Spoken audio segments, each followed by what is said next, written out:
أين الآن الإعلام السوري ليصور هذه الصورة؟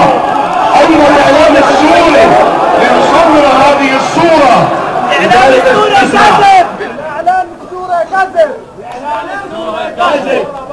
السوري كاذب، الإعلام السوري كاذب، الإعلام السوري كاذب، الإعلام السوري كاذب، الإعلام السوري كاذب، لأنهم في الدرك الأسفل من جهنم.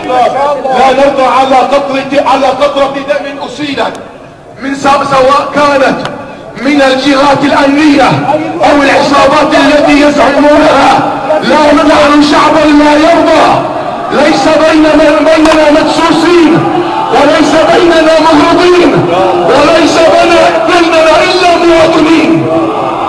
نحب أرضنا ونحب وطننا ونحب شعبنا مع كل أطيافنا، بل إن ديننا الإسلامي لا يحترم جميع الديانات. لا أحد يملي علينا